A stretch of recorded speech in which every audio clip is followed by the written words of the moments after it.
Hello दोस्तों, मेरा नाम आसिफ अनवर है और आप सभी को हमारे इस चैनल में स्वागत है। तो आज हम लोग 1857 की क्रांति के प्रमुख तथ्य के बारे में जानेंगे। तो चलिए शुरू करते हैं। देखिए, भारत की पहली स्वतंत्रता संग्राम 10 मई 1857 को मेरठ से शुरू हुआ था। भारत की पहला स्वतंत्रता संग्राम कहाँ से शुरू हुआ था? मेरठ से शुरू हुआ था। आगे देखते हैं, दिसंबर 1856 में सरकार ने पुराने लोहे वाली बंदूक ब्राउन बेस के स्थान पर नया एनफील्ड राइफल का प्रयोग करने का निर्णय लिया। जो पहले था वह ब्राउन बेस लोहे की जो बंदूक थी वो इस्तेमाल होती थी, लेकिन नया एक एनफील्ड राइफल आया था, उसको उपयोग करने के लिए निर्णय लिया गया। जो एनफील्ड राइफल का जो कारतूस था उस पर सुअर और गाय की चर्बी लगी होती थी। आगे देखते हैं, इस बंदूक का जो परीक्षण है वो डमडम अंबाला सियालकोट में होना था। जो नया राइफल है एनफील्ड राइफल, उसका प्रयोग है जो डमडम अंबाला और सियालकोट में होना था। आगे देखते हैं, 29 मार्च 1857 को बैरकपुर में सैनिकों ने चर्बी वाले कारतूस का प्रयोग करने से इनकार कर दिया। बैरकपुर छावनी के जो सैनिक थे उन्होंने चर्बी वाले कारतूस को प्रयोग करने से इनकार कर दिए थे। वहीं पर जो 24वें एनआई के एक सैनिक थे मंगल पांडे ने अपने एजुडेंट को गोली मारकर हत्या कर दिया। किसने हत्या कर दिया? मंगल पांडे ने। आगे देखते हैं, मंगल पांडे बैरकपुर छावनी के रहने वाले थे। मंगल पांडे 34वीं इन्फेंट्री के सिपाही थे। कौन से इन्फेंट्री के सिपाही थे? तो 34वीं एनआई के सिपाही थे मंगल पांडे। आगे देखते हैं, 1857 की क्रांति का प्रमुख कारण क्या था? तो प्रमुख कारण ब्रिटिश साम्राज्य की नीतियां थी। आगे देखते हैं, 1857 की क्रांति का सर्वप्रथम कहाँ से प्रारंभ हुआ था? तो सबसे पहले मेरठ से 1857 की क्रांति प्रारंभ हुआ था। आगे देखते हैं, 1857 के स्वाधीनता संग्राम का प्रतीक क्या था? तो प्रतीक था कमल और रोटी। 1857 के स्वाधीनता का प्रतीक क्या था? तो कमल और रोटी। आगे देखते हैं, महारानी लक्ष्मीबाई का जन्म 19 नवंबर 1835 ईस्वी को गोलघर में हुआ था। गोलघर वर्तमान वाराणसी में स्थित है गोलघर।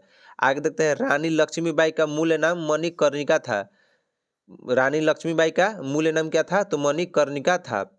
आगे देखते हैं, 1857 के बरेली विद्रोह के नेता खान बहादुर खान थे।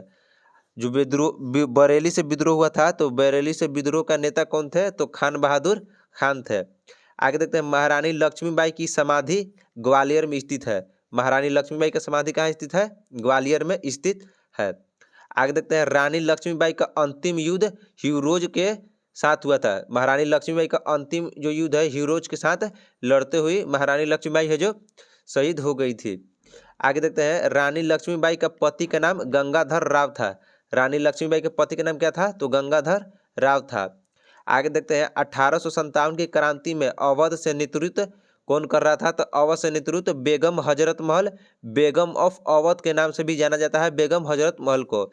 बेगम हजरत महल अवध से 1857 की क्रांति का नेतृत्व कर रही थी। आगे देखते हैं, 1857 की क्रांति में इलाहाबाद से नेतृत्व कौन कर रहा था?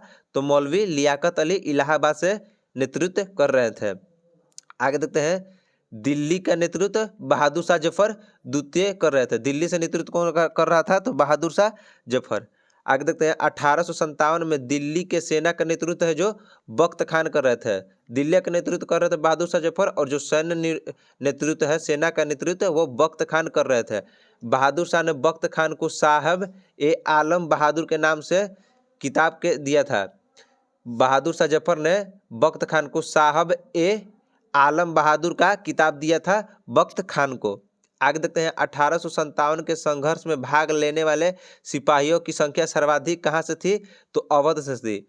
1857 में जितना जगह भाग लिया, मतलब जितना शहर भाग लिया, उसमें से सबसे अधिक सैनिक कहाँ से आए थे? तो सबसे अधिक सैनिक अवध से आए थे। लगभग 75,000 सेना वहीं से आई थी, अवध से। आगे देखते हैं, नाना साहब का commander in chief Tatya Tope थे। नाना साहब का कमांडर इन चीफ कौन थे? तो तात्या टोपे थे। आगे देखते हैं, अजमुल्ला खान नाना साहब के सलाहकार थे। नाना साहब के सलाहकार कौन थे? तो अजमुल्ला खान सलाहकार थे। आगे देखते हैं, तात्या टोपे का वास्तविक नाम रामचंद्र पांडुरंग था। तात्या टोपे का वास्तविक नाम क्या था? तो रामचंद्र पांडुरंग था। आगे देखते हैं 1857 की क्रांति में वीर कुंवर सिंह आरा से नेतृत्व कर रहे थे। 1857 की क्रांति में वीर कुंवर सिंह कहाँ से नेतृत्व कर रहे थे? तो जगदीशपुर आरा से नेतृत्व कर रहे थे। देखिए, बिहार का सिंह बाबू वीर कुंवर सिंह को कहा जाता है। बिहार का सिंह किसको कहा जाता है? तो बाबू वीर कुंवर सिंह को कहा जाता है। आगे देखते हैं, दीवान मणि राम दत्त असम में से नेतृत्व कर रहे थे। असम से नेतृत्व कौन कर रहे थे? तो दीवान मणि राम दत्त है जो असम से नेतृत्व कर रहे थे। आगे देखते हैं, 1857 के विद्रोह में अंग्रेजों का सबसे कट्टर दुश्मन कौन था? तो सबसे कट्टर दुश्मन मौलवी अहमदुल्ला शाह था। 1857 के अंग्रेज के सबसे कट्टर दुश्मन कौन था? तो मौलवी अहमदुल्ला शाह था। आगे देखते हैं, 1857 के विद्रोह को मिर्जा गालिब उर्दू कवि ने देखा था। तो क्वेश्चन है कि 1857 के कौन से उर्दू शायर जो थे वो 1857 की क्रांति को आंखों से देखे थे? तो इसका आंसर हो जाएगा मिर्जा गालिब। मिर्जा गालिब अपने आंखों से 1857 की क्रांति को देखे थे। आगे देखते हैं, प्रसिद्ध शायर मिर्जा गालिब आगरा के रहने वाले थे। मिर्जा गालिब कहाँ के रहने वाले थे? आगरा के रहने वाले थे। आगे देखते हैं, 1857 के समय भारत का गवर्नर जनरल लॉर्ड कैनिंग था। 1857 के समय, क्रांति के समय भारत का गवर्नर जनरल कौन था? तो लॉर्ड कैनिंग था। आगे देखते हैं, 1857 के विद्रोह के समय ब्रिटिश प्रधानमंत्री कौन थे? तो ब्रिटिश प्रधानमंत्री पामर्स्टन थे। कौन थे? पामर्स्टन।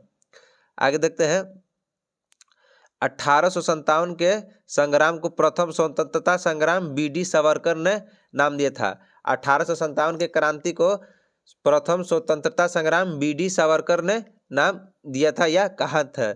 आगे देखते हैं, 1857 की क्रांति के समय मुगल बादशाह बहादुर शाह जफर द्वितीय थे।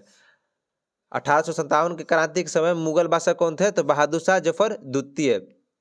आगे देखते हैं, मंगल पांडे बलिया उत्तर प्रदेश के रहने वाले थे। मंगल पांडे कहाँ के रहने वाले थे? तो बलिया उत्तर प्रदेश के रहने वाले थे मंगल पांडे।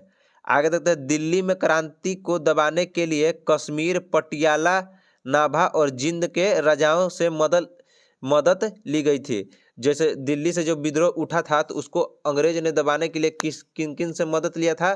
तो कश्मीर, पटियाला, नाभा और जिंद के राजाओं से मदद लिए थे दिल्ली के विद्रोह को दबाने के लिए। आगे देखते हैं, बहादुर शाह जफर का मृत्यु 7 नवंबर 1862 को हुआ था। बहादुर शाह जफर को मृत्यु कब हुआ था? तो 7 नवंबर 1862 को हुआ था म्यांमार का राजधानी यंगून में। कहाँ हुआ था? म्यांमार की राजधानी यंगून में इनका मृत्यु हुआ था और इनका जो मकबरा है यंगून में ही स्थित है। आगे देखते हैं, बहादुर शाह जफर के मकबरे को सेमी आरा किसने बनाया था? बहादुर शाह जफर के मकबरे को सेमी आरा है जो वो डिजाइन किए थे बहादुर शाह जफर के मकबरे को, और जो सेमी आरा थी वो बहादुर शाह जफर की पोती थी। कौन थी? पोती। आगे देखते हैं, इस मकबरे को लाल किला कहा जाता है। म्यांमार यंगून में बहादुर शाह जफर के मकबरे को क्या कहा जाता है? तो लाल किला कहा जाता है। तो चलिए दोस्तों, आज के लिए इतना ही। मिलते हैं अगले वीडियो में। धन्यवाद।